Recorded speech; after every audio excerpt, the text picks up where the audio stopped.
अली जी, हम बात कर रहे थे जी। प्रोड्यूसर एंड एक्टर इस बार थोड़ा अब ये जो टर्न हुआ है मामला पूरा पलट इससे चुका है। पूरा पलट चुका है, ये कैसे देखते हैं आप? ये पहले तो आप देखिए प्रीति पनिगरी को, ये हमारी स्टार हैं, हमारी लीड एक्टर हैं। अपना नाम आप अपने आप बताएं सबको। मेरा नाम प्रीति पानीग्राही है और मैं बहुत लकी हूँ कि मेरी करियर की शुरुआत इनके फिल्म के साथ हुई है। एंड आप पूछने वाले हैं, but I think as an actor becoming a producer it's such a great thing to do. And हमें बहुत हेल्प मिला because of their experience as actors. And हमें बहुत कुछ सीखने को मिला and even throughout the process they have been with us and they have been guiding us. So and yeah we very lucky that our first project is with them. हम लोग धक्के खा चुके हैं ना इसलिए एज एक्टर्स। तो ये एक बहुत बड़ी रिस्पॉन्सिबिलिटी हो गई थी हमारे लिए, और ये कहानी को सुनाना हमारे लिए उससे भी बड़ी रिस्पॉन्सिबिलिटी थी, क्योंकि ऐसी इतनी ये एक नाजुक कहानी है, एक मदर डॉटर की कहानी है, और एक लड़की लड़के की रिलेशनशिप्स की कहानी है, कमिंग ऑफ एज है, यंग स्टोरी है, 90s में बेस्ड है, तो इसका एक नॉस्टैल्जिक वैल्यू भी है, एंड वो I am sure audiences will really connect with. और कहानियाँ अच्छी होती है, कहीं भी चलती है। We are very very very proud of it. Early, 90s में कहानी को सेट करने का कुछ खास रीजन था?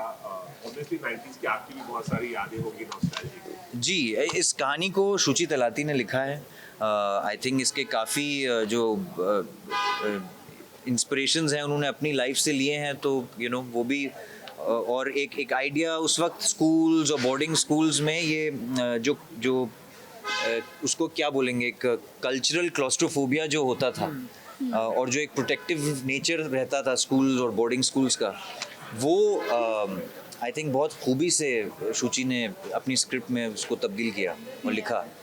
तो ऑफ कोर्स उसको और भी मतलब पन्ने से उठा के इन लोगों ने ये लोग पर्दे पे लाए हैं, हमारे जो एक्टर्स हैं, लेकिन वो ज़रूरी था क्योंकि उसमें ये फ़ोन्स का डिस्ट्रैक्शन नहीं था। अब तो आई थिंक स्कूल्स में फ़ोन सब अलाउड रहते हैं, सो फिर वो एक अलग दुनिया खड़ी हो जाती है कि आप उस स्क्रीन में फिर आप कहीं और जा रहे हो, कॉन्वर्सेशन बाहर जा रहे हैं। यहाँ पे एक क्लोज इन्वायरमेंट था, और उसमें किस तरह ये लोग अपने रिलेशनशिप्स बुनते हैं अपने दिमाग में, कैसे टीनेज एक ऐसी एज है जहाँ पे there is a lot of confusion, everything is big, मतलब छोटी छोटी चीज़ें आपको लग जाती हैं, और फिर फैमिली में तो सभी के इश्यूज रहते हैं, डर के रहते हैं।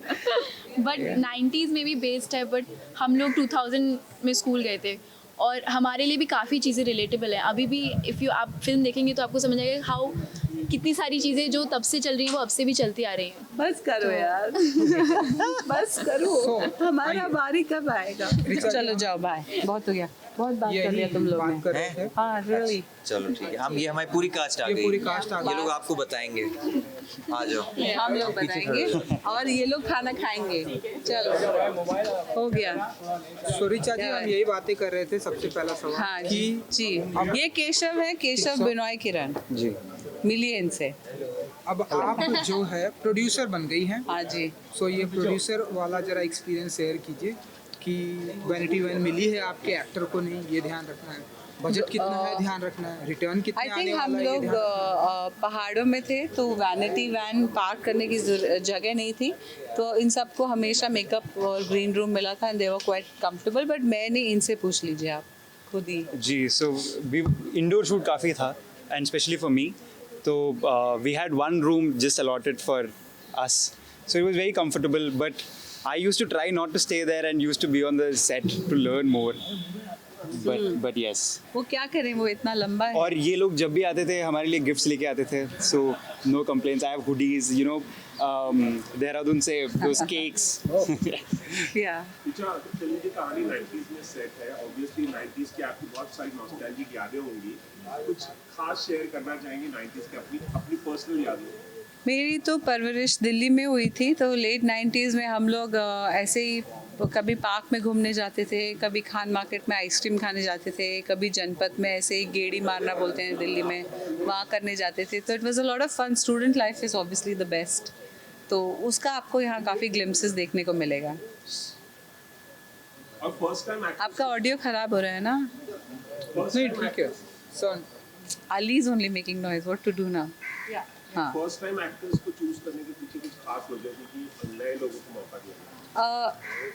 वो उससे ज़्यादा ज़रूरी ये था कि फिल्म में अगर जैसे हम चाह रहे थे कि बहुत एक रियलिस्टिक फिल्म बने, तो बहुत बैगेज वाले एक्टर्स के साथ ऑब्वियसली काम नहीं कर सकते थे, और they are first time actors but they wanted to act no, so they auditioned for it, पूरा प्रोसेस फॉलो करके ये लोग सिलेक्ट हुए हैं।